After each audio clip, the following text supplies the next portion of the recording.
Cuando mi exmarido entró en aquel hospital con su hija en brazos y me vio sentada en la sala de espera, se rió en mi cara.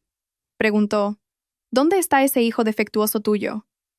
¿Por fin ha estirado la pata? Siempre fue un inútil.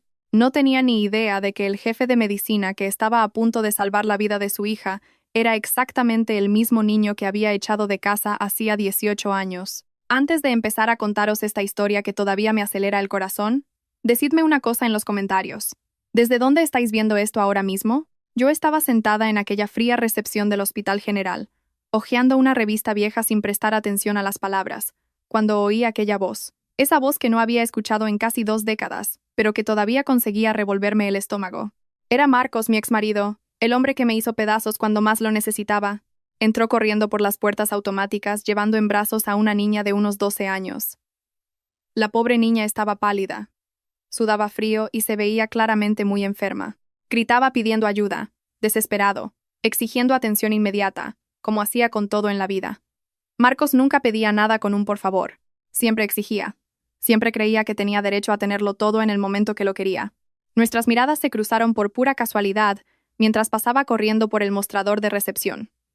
Tardó unos 3 segundos en reconocerme. Vi el momento exacto en que se dio cuenta. Sus ojos se abrieron de par en par. Su boca se quedó floja. Y entonces apareció esa sonrisa torcida y malvada que también conocía. Esa sonrisa que siempre ponía justo antes de escupir veneno. La enfermera le quitó a la niña de los brazos para llevarla corriendo a urgencias, y él se quedó allí, mirándome fijamente. No aparté la vista. No iba a darle la satisfacción de verme débil nunca más. A mis 63 años, había aprendido que mirar al miedo a los ojos es la única manera de vencerlo. Vaya, vaya, vaya, dijo, caminando hacia mí con ese pavoneo arrogante que el tiempo no había logrado borrar. Ahora solo le hacía parecer patético. Si no es Beatriz, qué sorpresa encontrarte aquí. Trabajando de limpiadora en el hospital ahora, ¿eh? Siempre supe que acabarías así. Respiré hondo. No iba a dejar que me afectara. Solo estoy esperando a alguien. Respondí con calma, volviendo a bajar la vista a mi revista. ¿Esperando a quién? ¿A ese hijo tuyo con problemas? Soltó una risa amarga. Por cierto, dime una cosa que siempre he tenido curiosidad. ¿Ese niño defectuoso que te empeñaste en criar sigue vivo? ¿O la naturaleza finalmente hizo el trabajo que deberías haber hecho tú y lo puso en algún lugar donde no fuera una carga para nadie? Sus palabras resonaron en la recepción. Algunas personas levantaron la vista, escandalizadas por tanta crueldad. Cerré la revista lentamente, la puse en mi regazo y lo miré directamente a los ojos. No sentí rabia ni resentimiento, solo tenía la tranquila certeza de que este hombre estaba a punto de recibir la lección de su vida. Pero antes de contaros lo que pasó en ese hospital, necesito retroceder en el tiempo. Necesito que veáis quién era la Beatriz de hace 25 años para que entendáis la profundidad del agujero en el que este hombre me arrojó. Tenéis que conocer a la mujer frágil que creyó en sus promesas, que le cogió la mano cuando juró amor eterno, que llevó a su hijo en el vientre pensando que estaba construyendo una familia. Conocí a Marcos cuando tenía 26 años. Yo era auxiliar administrativa en una gestoría y él era el nuevo director de ventas, recién llegado de Barcelona, lleno de grandes planes y mucha labia. Tenía ese encanto de la gran ciudad.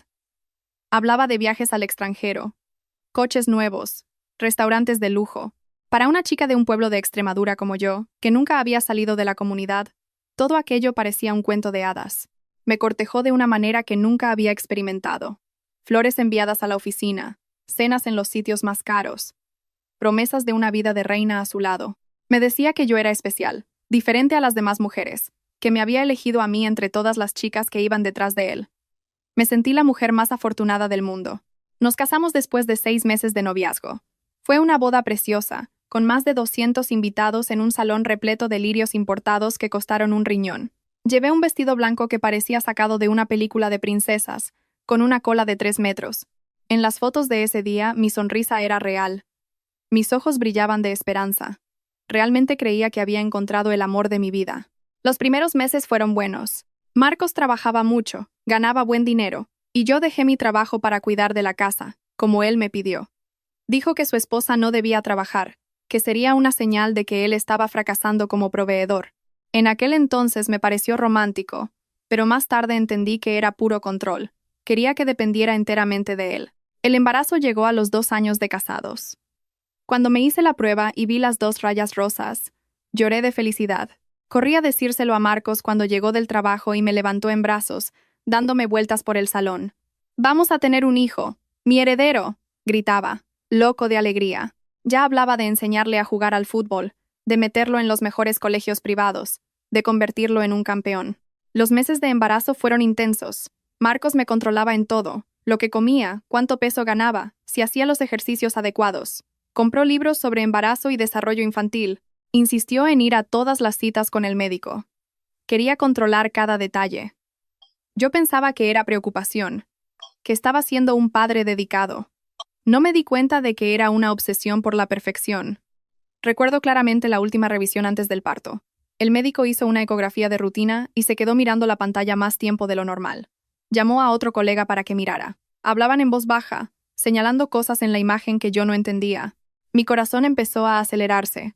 ¿Hay algún problema, doctor?, pregunté con la voz temblorosa. Se volvió hacia nosotros con esa cara solemne que ponen los médicos cuando tienen malas noticias. Hemos identificado algunos marcadores que podrían indicar una condición genética, nada que ponga en riesgo inmediato la vida del bebé, pero es importante que estéis preparados. Es posible que el bebé nazca con síndrome de Down. La consulta se quedó en silencio. Miré a Marcos buscando apoyo, esperando que me cogiera la mano y me dijera que todo iba a estar bien, que afrontaríamos lo que fuera juntos.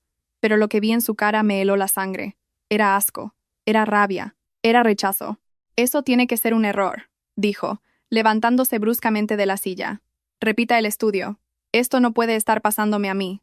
El médico intentó explicar que solo era una posibilidad, que necesitábamos más pruebas para confirmarlo, y que incluso si se confirmaba, los niños con síndrome de Down podían llevar vidas plenas y felices.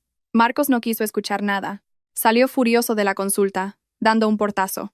Me quedé allí, sentada, con las manos en el vientre, sintiendo a mi bebé moverse, y me derrumbé. No era miedo al síndrome, era miedo a la reacción de mi marido. Conocía a Marcos lo suficiente como para saber que la perfección lo era todo para él, y un hijo con necesidades especiales no encajaba en el plan perfecto que había construido. Las semanas siguientes fueron un infierno silencioso. Marcos apenas me dirigía la palabra. Llegaba tarde a casa oliendo a alcohol y perfume barato. Cuando intentaba hablar del bebé, de prepararnos para cualquier cosa, me cortaba bruscamente. «No quiero hablar de eso», decía, encerrándose en su despacho. Di a luz un martes por la tarde. Fue rápido, intenso, aterrador. Marcos estaba allí, pero parecía que su mente estaba en otra parte, como si prefiriera estar en cualquier lugar menos allí. Cuando el médico levantó a mi bebé y oí ese llanto fuerte y sano, mi corazón explotó de amor. Era un niño, mi Mateo. La enfermera lo limpió rápidamente y me lo acercó para que lo viera. Era precioso, con sus ojos almendrados, su pequeña nariz chata, esos rasgos característicos. Sabía lo que significaba, pero me importaba un bledo. Era mi hijo, era perfecto, era mío. «Hola, mi amor», le susurré, besándole la frente. «Mamá te quiere muchísimo». Miré a Marcos, esperando ver al menos una chispa de lo que yo sentía en su rostro. Pero lo que vi fue peor que la indiferencia. Fue asco. Miró a nuestro hijo como si estuviera viendo algo repugnante. «No voy a criar eso», dijo en voz baja, pero lo suficientemente firme como para que yo oyera cada palabra. «Eso no es mi hijo». Las enfermeras intentaron disimular su incomodidad. Una de ellas me quitó a Mateo de los brazos, diciendo que iba a hacerle las primeras revisiones, pero yo sabía que era para darme un momento con Marcos. Estaba agotada, dolorida, confundida, pero todavía intenté creer que solo estaba en shock, que se le pasaría. «Marcos, por favor», dije, extendiendo mi mano. «Es nuestro hijo. Nos necesita». Él dio un paso atrás como si mi contacto le quemara. «No es mi hijo, Beatriz». Dejé muy claro el tipo de hijo que quería. «Esa cosa de ahí», señaló la cuna donde la enfermera atendía a Mateo. «Esa cosa es un error. Un defecto de fábrica». Sus palabras fueron como puñaladas. Cada sílaba abría una nueva herida en mi pecho. Quería gritar, quería llorar. Quería pegarle hasta que entendiera que estaba hablando de nuestro bebé, de una vida inocente que acababa de llegar al mundo. Pero estaba demasiado débil, demasiado cansada, demasiado rota. «Vete», le dije, girando la cara. «Si no puedes querer a tu propio hijo, entonces lárgate». Y se fue. Salió de aquel paritorio sin mirar atrás. Me quedé allí, sola, llorando en silencio hasta que la enfermera me trajo de vuelta a Mateo. Me lo puso en el regazo sin decir nada. Solo me apretó el hombro con cariño, como diciendo, «Puedes con esto». Miré esa carita, esos ojos que apenas se abrían, esas manitas diminutas abriéndose y cerrándose, buscando algo a lo que agarrarse. Y en ese momento, tomé la decisión más importante de mi vida. Si tenía que elegir entre ese hombre y este bebé, elegía a mi hijo. Siempre. Los primeros días en casa fueron devastadores. Marcos volvió solo para recoger su ropa. Dijo que se iba a vivir a un apartamento cerca de su trabajo, que necesitaba espacio para pensar, pero ambos sabíamos que era el final. ¿Me estaba abandonando porque el hijo no era lo suficientemente perfecto para su ego? Puedes quedarte con la casa por ahora, dijo mientras hacía una maleta. Pero no creas que voy a mantener a este niño para siempre. Cuando salga el divorcio, tendrás que buscarte la vida. Estaba sentada en el sofá con Mateo dormido en mis brazos. Ni siquiera me levanté para verlo irse. Solo abracé más fuerte a mi bebé y pensé, vamos a salir adelante. No sé cómo, pero saldremos adelante. La realidad me golpeó con fuerza en las semanas siguientes. No tenía trabajo, no tenía ahorros significativos, y no tenía familia cerca que me echara una mano. Mis padres habían muerto en un accidente de coche 5 años antes, y yo era hija única. La familia de Marcos me hicieron el vacío en cuanto se enteraron de lo de Mateo. Su madre, que siempre había sido tan dulce conmigo, dejó de contestar mis llamadas. Mateo necesitaba un seguimiento médico constante. Los bebés con síndrome de Down tienen mayor riesgo de problemas cardíacos, respiratorios, de audición, necesitan fisioterapia desde pequeños para fortalecer los músculos, logopedia para ayudar con el habla, terapia ocupacional para estimular el desarrollo. Todo eso costaba un dinero que no tenía. Empecé a vender cosas de la casa. Primero fueron las joyas que Marcos me había regalado, luego los electrodomésticos, los muebles caros del salón, incluso la ropa de marca que nunca usaba. Cada euro contaba. Cada céntimo era importante para que a mi hijo no le faltara de nada. El divorcio fue rápido y cruel. Marcos contrató a un abogado tiburón que hizo todo lo posible para demostrar que yo era una madre negligente, que había ocultado información sobre la salud del bebé, que intentaba extorsionarlo. Yo no tenía dinero para pagar a un abogado igual de despiadado. Acepté el acuerdo que me ofrecieron. Me quedaba con la casa durante 2 años, pero luego tendría que venderla y repartir el dinero con él. No hubo pensión alimenticia porque él argumentó que Mateo no era capaz de utilizar el dinero de forma productiva. El juez, por desgracia, se tragó la historia. Cuando Mateo cumplió 6 meses, tuve que volver a trabajar. Encontré un trabajo limpiando un edificio de oficinas en el centro. El turno era de 6 de la tarde a medianoche. Dejaba a Mateo con una vecina que me cobraba poco por cuidarlo. No era lo ideal, pero era lo que podía permitirme. Mi rutina era agotadora. Me levantaba a las 5 de la mañana con Mateo, lo bañaba, le hacía los ejercicios en casa que me enseñó la terapeuta del centro de salud comunitario, jugaba con él, lo estimulaba. A las 3 de la tarde, dormía un poco mientras él hacía su siesta. A las 5:30, lo dejaba en casa de la vecina y me iba a trabajar.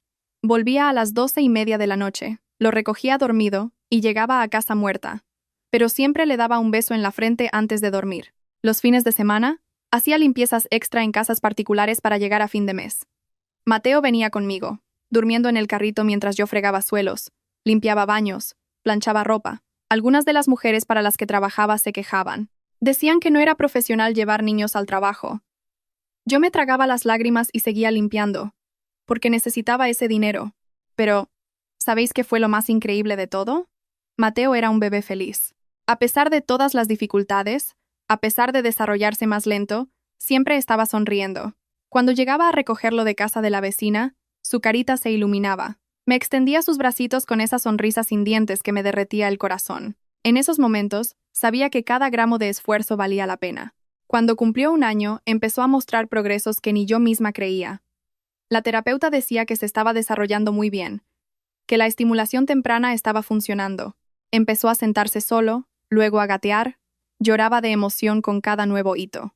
Fue por esa época cuando conocí a la doctora Serrano, una pediatra especializada en desarrollo infantil que empezó a pasar consulta en el centro de salud del barrio. Revisó a Mateo en una visita de rutina y se quedó impresionada con lo atento que estaba. ¿Cómo reaccionaba a todo? ¿Lo estimula en casa, señora?, me preguntó. Hago todo lo que me enseña la terapeuta, respondí. Le hablo mucho. Le leo cuentos aunque sea pequeño. Le pongo músicas diferentes. Le muestro colores, texturas. Ella sonrió. Siga así. Mateo tiene un potencial enorme. Los niños con síndrome de Down pueden lograr mucho más de lo que la gente cree, sobre todo cuando se trabaja con ellos desde pequeños. Esas palabras me dieron vida. Empecé a investigar todo lo que podía sobre desarrollo infantil, métodos de estimulación, educación especial.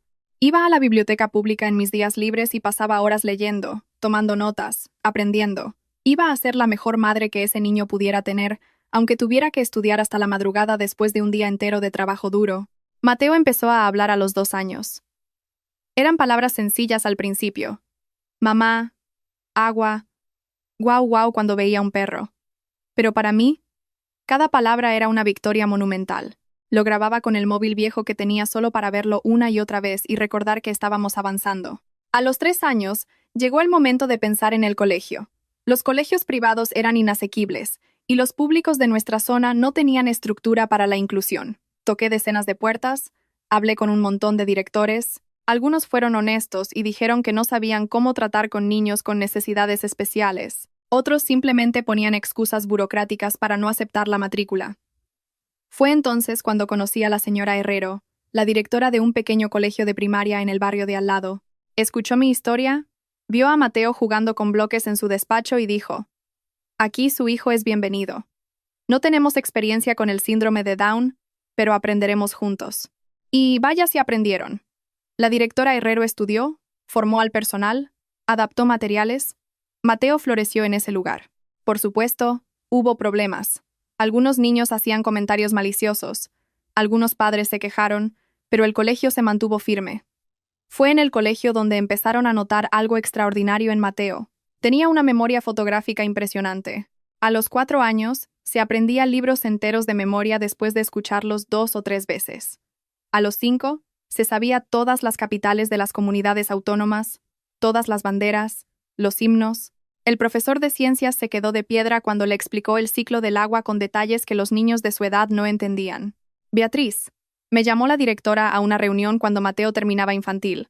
Su hijo tiene altas capacidades. Es superdotado. Parpadeé, confundida. ¿Cómo? Tiene síndrome de Down. Sé que es raro, pero es posible, explicó. Se llama doble excepcionalidad. Mateo tiene una condición genética que afecta a algunas áreas, pero al mismo tiempo, tiene una inteligencia muy por encima de la media en otras, especialmente en memoria, lógica e interés por la ciencia. Esa revelación cambió por completo mi forma de ver el futuro de Mateo. No era solo un niño con necesidades especiales al que tenía que ayudar a sobrevivir. Era un niño brillante con un potencial inmenso que tenía que cultivar. Empecé a buscar materiales educativos más avanzados. Iba a librerías de segunda mano para comprar libros de ciencia, biología, anatomía. Mateo lo devoraba todo. A los 6 años, se sabía el nombre de todos los huesos del cuerpo. A los 7, entendía física y química básicas. A los 8 ya decía que quería ser médico. «Quiero ayudar a la gente, mamá», me decía con esa voz que todavía le costaba pronunciar algunas letras, pero que era firme y segura. «Quiero curar a la gente». Miré a ese niño pequeño con sus rasgos de síndrome de Down, con sus limitaciones motoras, con su habla que todavía necesitaba terapia, y vi a un gigante. Vi a un niño que no dejaba que nada lo definiera más allá de sus sueños. La entrada en primaria fue otro desafío. Muchos profesores subestimaban a Mateo por su aspecto, por su forma de hablar, porque era un poco torpe al moverse. En las primeras semanas, la profesora de matemáticas me llamó. «Señora Sánchez, creo que Mateo debería estar en un colegio de educación especial», me dijo con ese tono de lástima que me sacaba de quicio. «No va a poder seguir el ritmo del grupo». Respiré hondo, controlando mi ira. «Profesora, con todo el respeto, ¿le ha hecho alguna prueba de nivel antes de decir eso? Bueno, no específicamente, pero por su condición». «Pues hágasela», dije tajante. «Evalúe lo que sabe de verdad, y luego hablamos de dónde debería estar». Le hizo la prueba, y casi se cae de la silla al ver que Mateo acertó todas las preguntas. Preguntas pensadas para niños 2 años mayores. No solo las acertó, sino que explicó diferentes formas de resolver los problemas. A partir de ese día, los profesores empezaron a ver a Mateo con otros ojos. No con lástima, sino con respeto. Algunos todavía se resistían. Seguían pensando que no debería estar allí, pero la mayoría reconoció el talento que tenía mi hijo. Mientras tanto, yo seguía trabajando como una loca. Limpiaba edificios, hacía tareas domésticas, lavaba la ropa de otras personas los fines de semana, todo para pagar las terapias de Mateo, los materiales, los libros que devoraba. Envejecí rápido en esos años. Me salieron canas antes de los 40. El cuerpo me dolía de tanto fregar, la piel se me manchó por el agotamiento. Pero cada vez que veía a Mateo con un libro nuevo, con los ojos brillantes de curiosidad, contándome algún descubrimiento científico con esa sonrisa enorme, sabía que valía la pena partirme la espalda. Y Marcos desapareció de nuestras vidas. No llamó ni un solo cumpleaños. No envió ni un solo regalo de Navidad. Le importaba un bledo si su hijo estaba vivo o muerto. Para él, dejamos de existir el día que Mateo nació. Supe por conocidos comunes que se había vuelto a casar, esta vez con una mujer más joven y guapa, y que habían tenido una hija. La exhibía en todas sus redes sociales, mostrando al mundo que ahora sí, por fin, tenía la familia perfecta que siempre quiso. No os voy a mentir, me dolió. Dolió ver que él podía seguir adelante, hacer la vida que quería, mientras yo me deslomaba sola para darle lo básico a nuestro hijo. Pero no dejé que ese dolor me consumiera. Tenía cosas más importantes que hacer: cuidar de Mateo y ayudarlo a alcanzar sus sueños. Cuando cumplió 10 años, el colegio me llamó para otra reunión. Esta vez era para hablar de saltarle de curso. Mateo está muy por encima del nivel de su grupo, explicó el director. Ya ha dominado todo el contenido de primaria. Necesitamos pensar en retos mayores para él. Así que, con 10 años, Mateo saltó 2 cursos y fue directo al instituto. Era el más bajo y el más diferente de la clase, pero también el más listo. Los otros alumnos al principio lo miraban raro. Algunos le hacían bullying, le decían cosas horribles, pero cuando se dieron cuenta de que explicaba la materia mejor que el profesor, que ayudaba a todos en los exámenes difíciles, se convirtió en una especie de héroe de la clase. En el instituto, Mateo tenía un objetivo claro: entrar en medicina. Estudiaba con una disciplina que no había visto en ningún adolescente. Se levantaba a las 5 de la mañana, estudiaba hasta las 7, iba a clase, volvía a las 6 de la tarde y seguía hasta las 11 de la noche. Los fines de semana se iba a la biblioteca y pasaba el día entero allí. Yo intentaba convencerlo de que descansara un poco, que saliera con amigos, que hiciera cosas normales de adolescentes, pero él me miraba con esos ojos decididos y decía: «Mamá, necesito demostrar que puedo. Necesito demostrarle a todo el mundo que el síndrome de Down no me define». La selectividad fue una batalla. No porque Mateo no pudiera académicamente, estaba más que capacitado, sino porque el mundo todavía no estaba preparado para aceptar a un médico con síndrome de Down. Recibimos llamadas de orientadores bienintencionados diciendo que le estaba dando al chico falsas esperanzas, que medicina era imposible para alguien como él, que debería animarlo a buscar algo más acorde a sus limitaciones. Yo escuchaba todo en silencio y luego miraba a Mateo estudiando en la mesa de la cocina, rodeado de libros de biología y química, y pensaba: al diablo con las limitaciones que quieran ponerle. El día del examen, lo acompañé hasta las puertas de la universidad. Estaba nervioso, sudando frío, pero decidido. «Puedo hacerlo, mamá», dijo más para sí mismo que para mí. «Voy a conseguirlo». Y lo consiguió. Cuando salieron los resultados y su nombre apareció en la lista de admitidos, caí de rodillas y lloré como nunca antes. No era un llanto de tristeza ni de cansancio, era un llanto de gratitud, de orgullo, de victoria. Mateo lo había logrado contra todo pronóstico, contra todos los prejuicios, contra todas las expectativas que el mundo tenía de él. Mi hijo se había ganado un puesto en la Facultad de Medicina de una de las mejores universidades del país. Entrar en la facultad fue otro universo de desafíos. La mayoría de los compañeros eran niños ricos de colegios privados caros, con padres médicos o empresarios. Mateo era el chico de barrio, con síndrome de Down, que llegaba en autobús después de un viaje de 2 horas. Los primeros meses fueron duros. Algunos profesores dudaban claramente de su capacidad. Algunos compañeros hacían comentarios maliciosos por los pasillos. Pero Mateo tenía un arma que no esperaban. Era mejor que todos ellos. En los primeros parciales sacó las notas más altas del grupo. En las exposiciones, demostraba un conocimiento tan profundo que dejaba boquiabiertos hasta a los catedráticos. En las discusiones de casos clínicos, siempre era el primero en dar con el diagnóstico correcto. En un año, pasó de ser el del síndrome de Down a ser el genio de la clase. Los mismos compañeros que se burlaban al principio ahora le pedían ayuda para estudiar. Los mismos profesores que dudaban ahora lo invitaban a proyectos de investigación. Yo seguía trabajando duro para ayudar a pagar sus gastos. La universidad era pública, pero había costes de libros, materiales, transporte. Mateo consiguió una beca, pero aún así íbamos justos. Limpiaba, cuidaba de ancianos, aceptaba cualquier trabajo honrado que surgiera. Mi cuerpo ya no aguantaba el ritmo de 20 años atrás. Las manos se me hinchaban por la artrosis de tanto limpiar. La espalda me mataba. Tomaba analgésicos a diario solo para seguir moviéndome. Pero ver a mi hijo con su bata blanca, con el fonendoscopio al cuello, hacía que cualquier dolor valiera la pena. En su tercer año, Mateo decidió especializarse en pediatría. Quiero cuidar de niños como yo, mamá, me explicó. Quiero que sepan que pueden ser lo que quieran, sin importar ningún diagnóstico. Fue entonces cuando empezó a hacer sus prácticas en el Hospital General, el más importante de la ciudad. Estaba en su último año cuando le ofrecieron una plaza de residente allí mismo, en pediatría, con enfoque en genética y desarrollo. Es el mejor programa MIR del país, me dijo. Eufórico. Si entro, podré especializarme exactamente en lo que quiero. Aprobó el examen MIR. En primer lugar. El primero de más de 200 candidatos. El niño que fue rechazado por su propio padre por tener síndrome de Down era ahora el médico residente más brillante del Hospital General. Cuando recibió su bata con el nombre bordado, Dr. Mateo Sánchez, residente de pediatría, volví a llorar. 24 años de lucha, de sacrificio, de noches sin dormir, de trabajo duro, todo había valido la pena. Mi hijo se había convertido en médico. Y no en uno cualquiera. Con apenas 2 años de residencia, ya era reconocido como una de las mentes más brillantes del hospital. Publicaba artículos en revistas científicas importantes. Daba ponencias en congresos nacionales. Lo invitaron a formar parte del equipo de investigación genética. A los 26 años, lo ascendieron a jefe de residentes de pediatría.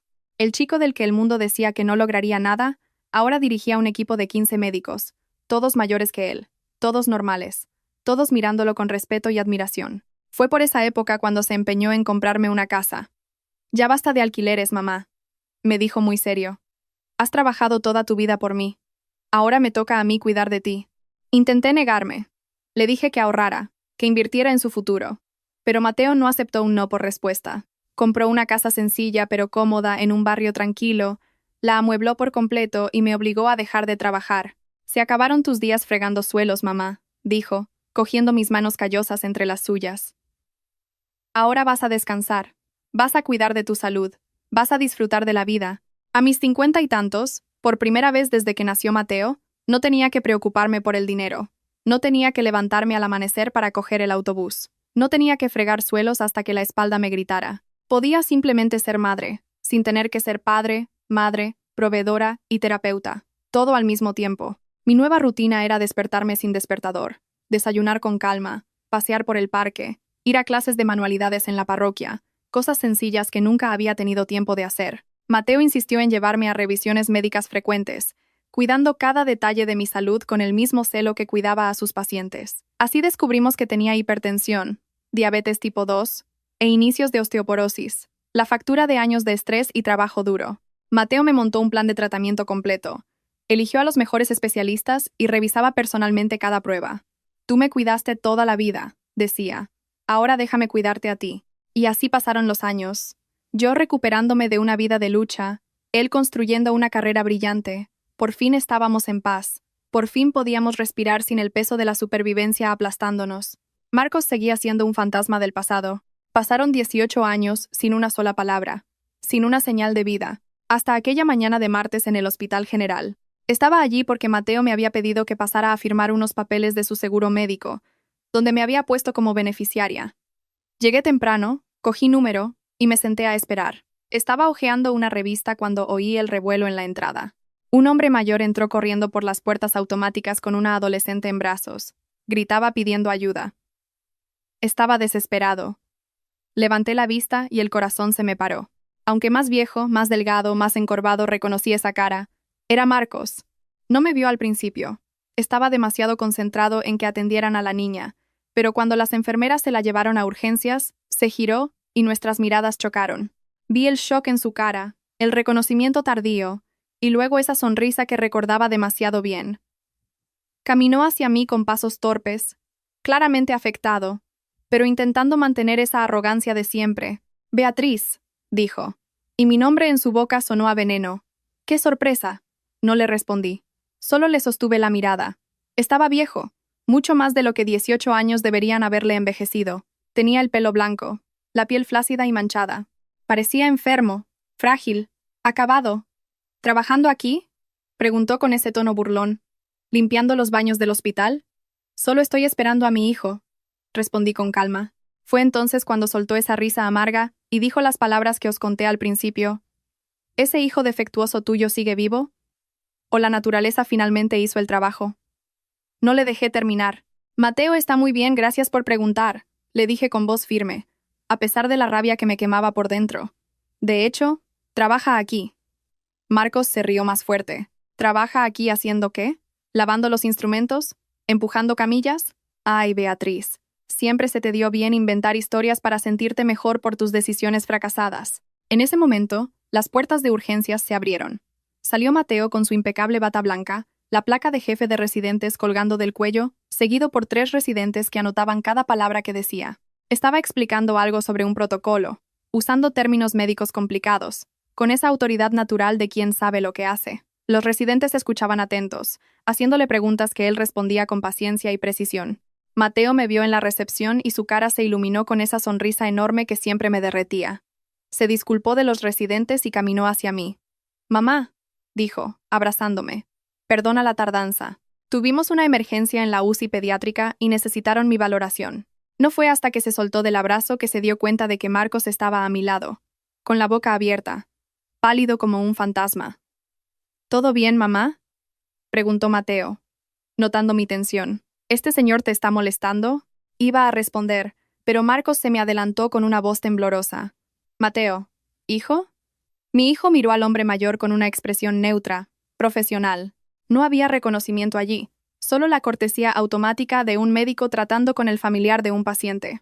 «Sí, soy el doctor Mateo Sánchez». «¿Es usted familiar de la paciente que acaba de ingresar?», preguntó, sacando su tableta para revisar el expediente. Yo soy tu padre», dijo Marcos, con la voz rota. El silencio que siguió pareció eterno. Mateo dejó de teclear en la tableta y levantó la vista lentamente para mirar a Marcos. Su rostro permaneció neutro, pero yo conocía a mi hijo. Conocía cada gesto. Vi el dolor antiguo despertando, pero también vi la fortaleza que había construido a lo largo de los años. «No, señor», dijo Mateo con una voz tranquila pero firme. «Usted no es mi padre. Mi padre murió antes de que yo naciera. Usted es solo el hombre que nos abandonó a mi madre y a mí hace 18 años porque no era lo suficientemente perfecto para usted». Marcos retrocedió como si le hubieran dado una bofetada. «Hijo, yo, doctor Sánchez», le corrigió mi hijo. «Y no soy su hijo. Ahora, si me permite, necesito saber su relación con la paciente que acaba de llegar para poder atenderla adecuadamente». Justo entonces, una enfermera se acercó con un informe. «Doctor Sánchez, la paciente, Sofía, 12 años, ingresada con convulsiones y fiebre alta. El padre informa de un historial de crisis desde los 6 meses. Necesitamos su valoración urgente». Mateo cogió el informe y empezó a leer. Vi su rostro cambiar, la expresión profesional dando paso a una preocupación real. Miró a Marcos. «¿Usted es el padre de Sofía?», preguntó. Marcos solo asintió con la cabeza, incapaz de hablar. «Venga conmigo», dijo Mateo, caminando hacia urgencias. «Necesito el historial completo de sus crisis. ¿Cuándo empezaron? ¿Con qué frecuencia ocurren? ¿Cuánto dura cada crisis? ¿Qué medicación toma?». Me quedé allí viéndolos alejarse. Marcos se giró una vez buscándome, pero le di la espalda. No se merecía ni eso de mí. Me volví a sentar y esperé. Sabía que Mateo iba a tardar. Siempre se tomaba su tiempo con cada paciente, especialmente si eran niños. Cogí el móvil y fingí estar ocupada, pero mi mente iba a 1000 por hora, procesando lo absurdo de todo aquello. El hombre que nos abandonó ahora dependía del hijo que rechazó para salvar a la hija que decidió amar. La ironía era tan perfecta que parecía el guión de una película. Pasaron 2 horas. Finalmente, Mateo salió de urgencias, con aspecto cansado pero satisfecho. Se sentó a mi lado. «¿Cómo estás?», me preguntó en voz baja. «Eso debería preguntártelo yo a ti», respondí, cogiéndole la mano. Él suspiró profundamente. «Sofía está estable. Fue una crisis convulsiva por fiebre alta debido a una infección. Le he pautado antibióticos y anticonvulsivos. Se quedará ingresada unos días en observación». «¿Y él?», pregunté sin decir el nombre.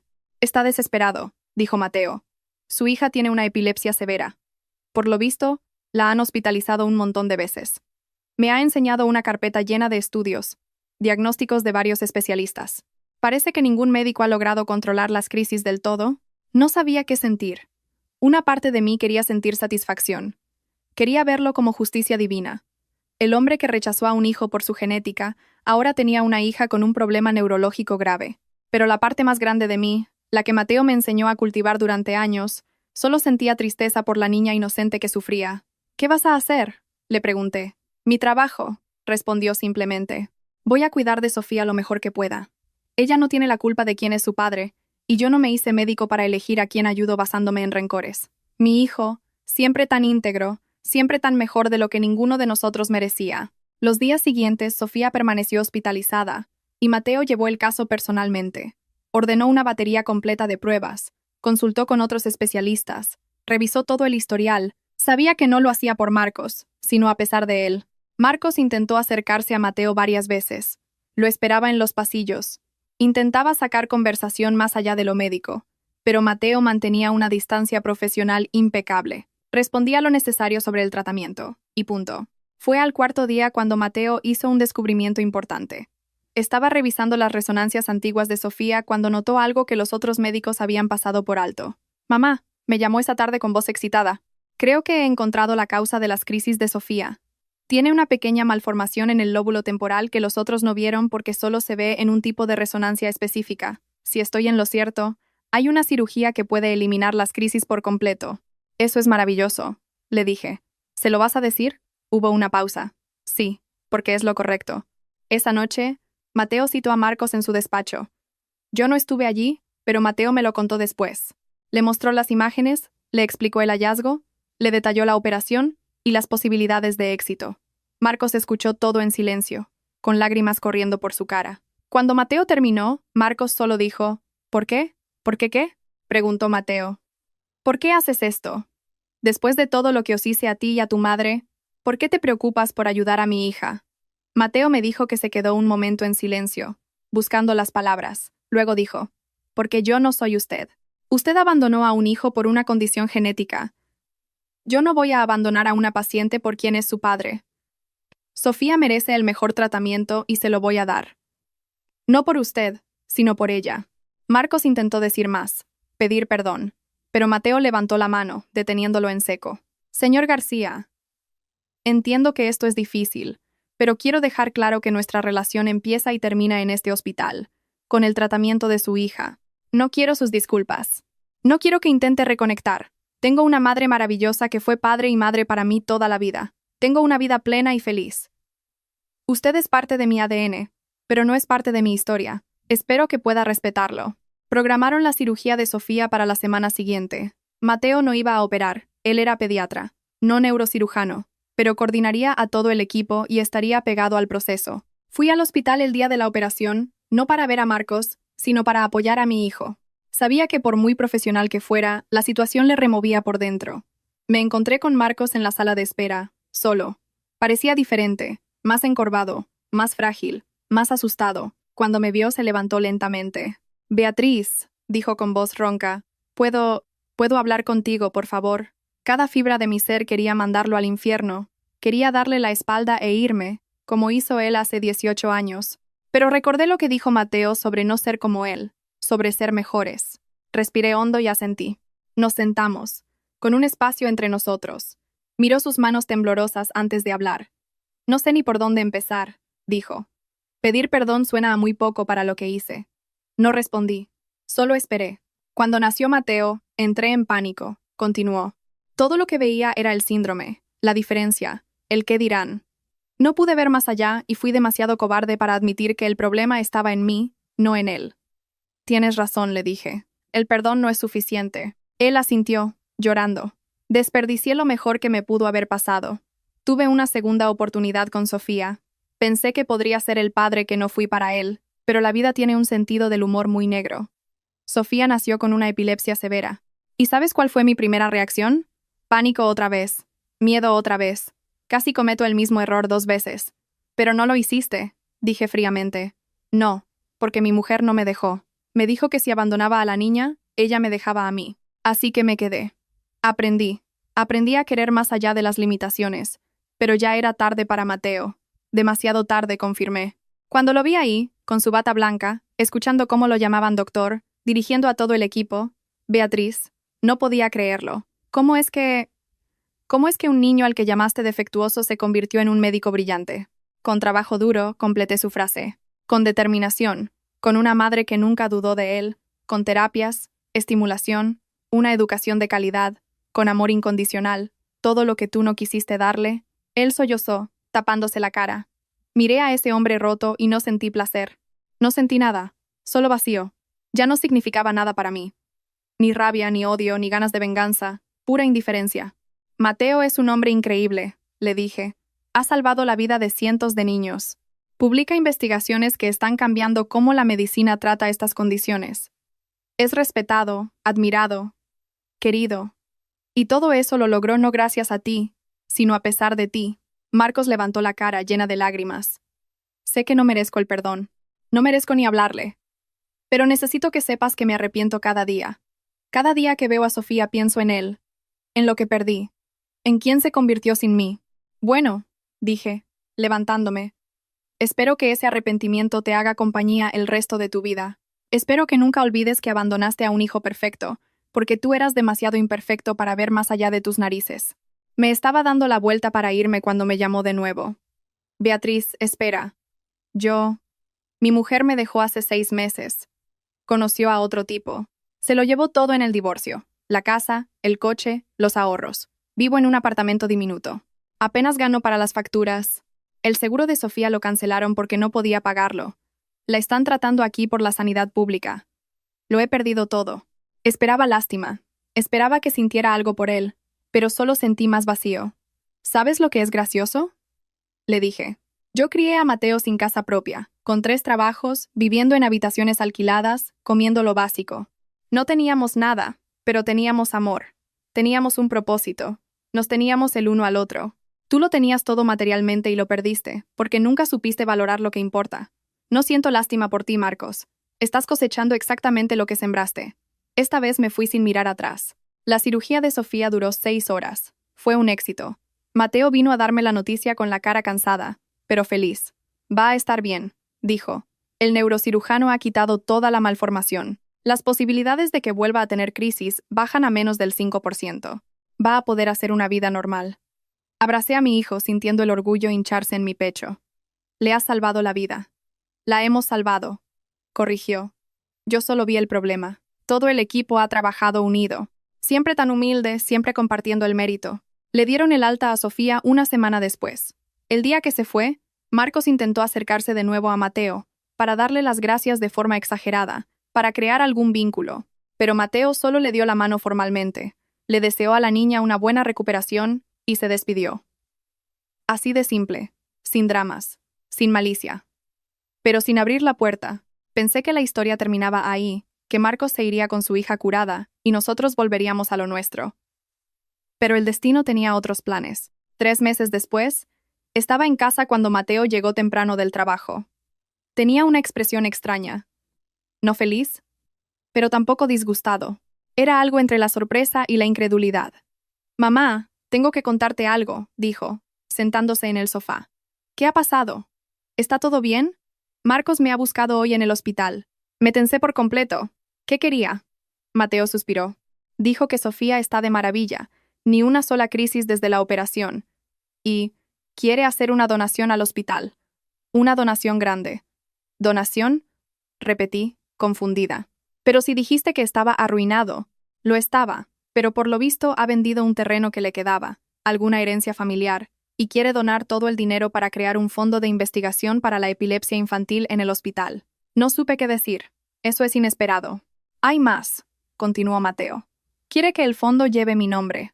Dijo que quiere que sea el Fondo de Investigación en Epilepsia Infantil Dr. Mateo Sánchez. ¿Y has aceptado? Le he dicho que lo pensaría, que tenía que hablarlo contigo. Nos quedamos en silencio. Era mucho que procesar. El hombre que nos abandonó ahora quería inmortalizar el nombre del hijo que rechazó en un fondo médico. ¿Tú qué crees, mamá?, me preguntó. ¿Crees que es genuino o es pura culpa intentando comprar el perdón? Lo pensé detenidamente. Creo que pueden ser las dos cosas. Puede ser culpa y aún así ser genuino. La pregunta es, ¿esto te va a hacer bien o mal a ti? Mateo se quedó pensando. ¿Sabes qué es raro? No siento nada por él, ni rabia ni rencor.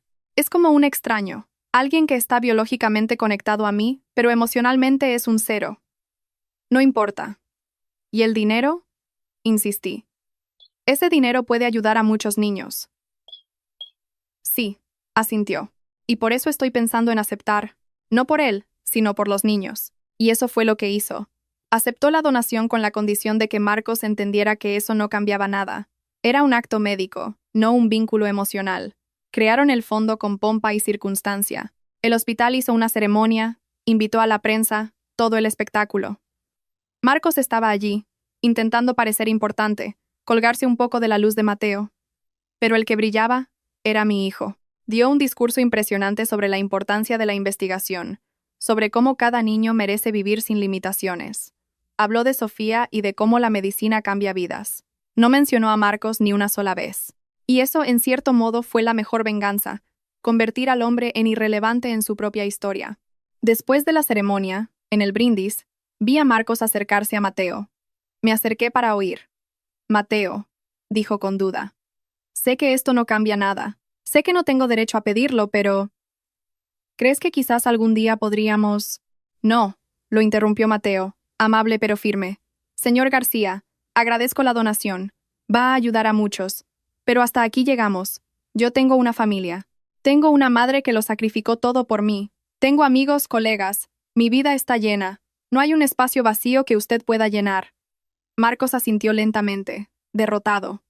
Entiendo. Solo quería que supieras que ahora lo veo. Veo lo equivocado que estaba, lo extraordinario que eres. Siempre fui extraordinario, dijo Mateo sin arrogancia, solo como un hecho. La diferencia es que usted no pudo ver más allá de sus prejuicios. Pero ese es su problema, no el mío. Espero que haya aprendido algo con Sofía. Espero que sea para ella el padre que no pudo ser para mí. Y se giró y vino hacia mí, ofreciéndome su brazo. Vámonos, mamá. Mañana entro temprano. Salimos juntos, dejando a Marcos atrás una vez más. Pero esta vez no era un abandono. Era una elección. La elección de no dejar que el pasado amargara nuestro futuro. En el coche, de vuelta, Mateo me miró y dijo, «Gracias, mamá». «¿Por qué?», le pregunté. «Por no tirar nunca la toalla conmigo, por no hacerme sentir menos, por enseñarme que el síndrome de Down es una característica, no una definición, por enseñarme que el esfuerzo y el amor pueden con todo». Se me llenaron los ojos de lágrimas. «No tienes que agradecerme que te quiera, hijo. Ha sido lo más fácil que he hecho en mi vida». «No fue fácil», dijo él. «Sé que no lo fue. Recuerdo que llegabas a casa muerta. Recuerdo que comías menos para dejarme más a mí. Recuerdo que llorabas a escondidas. Nada de eso fue fácil, mamá. Pero lo hiciste. Lo haría todo de nuevo», le dije, cogiéndole la mano. 1000 veces. Llegamos a casa e hicimos nuestra rutina de siempre. Él contándome casos del hospital, yo hablándole del grupo de la parroquia. Era simple. Era común. Era perfecto. Esa noche, antes de dormir, pensé en todo el viaje. 26 años desde aquel día en el hospital en que Marcos miró a nuestro hijo con asco. 26 años de lucha. Y al final, el hombre que creía que la genética perfecta aseguraba el éxito, estaba solo y roto. El niño que él rechazó estaba salvando vidas y cambiando el mundo. La vida le había dado a cada uno lo que merecía. Cerré los ojos y di gracias. Gracias por las dificultades que nos hicieron fuertes. Gracias por cada lágrima. Gracias por cada desafío que forjó al hombre extraordinario que es hoy mi hijo. Y extrañamente, di gracias incluso por Marcos. Porque si se hubiera quedado, con sus prejuicios, habría apagado el brillo de Mateo. Se habría pasado años intentando arreglar algo que nunca estuvo roto. Su abandono, por mucho que doliera, fue el mejor regalo que pudo hacernos. Nos dio la libertad de crecer, de brillar. Los meses siguientes trajeron más reconocimientos para Mateo. Su investigación apareció en una revista internacional de mucho prestigio. Lo invitaron a dar conferencias en otros países. Pero lo que más me enorgullecía era cómo trataba a sus pacientes. Una tarde estaba en la sala de espera cuando entró una mujer joven con un bebé llorando. El bebé tenía síndrome de Down. La madre estaba desesperada, perdida. Mateo la atendió personalmente. Cuando salió, la chica era otra. Tenía lágrimas, pero de esperanza. Se paró a hablar conmigo. «Ese doctor», me dijo, señalando la consulta, «tiene síndrome de Down y es médico. Me ha dicho que mi hijo puede ser lo que quiera. Me ha enseñado casos de éxito. Por primera vez, no tengo miedo. Tengo esperanza. Casi exploto de orgullo. De eso se trataba». Mateo no solo estaba salvando vidas, estaba cambiando mentalidades, rompiendo barreras. Se convirtió en un símbolo. Empezó a dar charlas en colegios, en grupos de apoyo, siempre con el mismo mensaje. La limitación está en la cabeza del que subestima, no en el subestimado. Un periodista le pidió una entrevista para contar la historia del médico que venció al síndrome de Down. Mateo aceptó, pero con una condición. Yo no he vencido al síndrome de Down, le explicó. Tengo síndrome de Down y siempre lo tendré. Es parte de mí. Lo que he vencido es el prejuicio, las bajas expectativas. Esas son las verdaderas discapacidades. No en mi cromosoma extra, sino en la mentalidad de la gente. El reportaje salió precioso, se hizo viral en todo el país. Llegaron cartas de todas partes. ¿Y sabéis quién vio el reportaje? Marcos. Llamó al hospital preguntando por Mateo. Mi hijo no le devolvió la llamada. Marcos insistió durante semanas. Incluso intentó ir allí, pero seguridad no le dejó pasar. Fue entonces cuando me encontró saliendo de la farmacia. Más viejo, más desesperado. Beatriz, por favor, suplicó. Solo quiero hablar con él 5 minutos. No quiere hablar contigo, Marcos. Acéptalo. Vi el reportaje. Vi en lo que se ha convertido. Necesito decirle que me equivoqué. Que lo siento. Ya lo has dicho muchas veces. Las disculpas no cambian el pasado. Lo sé, casi gritó. Pero necesito intentarlo. Necesito que sepa que me arrepiento a diario. Miré a ese hombre y no sentí nada. Ni siquiera lástima, solo cansancio. Marcos, quieres el perdón para sentirte mejor tú. Pero el perdón no va de ti. Va de la persona a la que heriste. Y Mateo no necesita perdonarte para seguir adelante. Él ya lo superó. Eres un fantasma que decidió dejar atrás. ¿Y tú? Preguntó.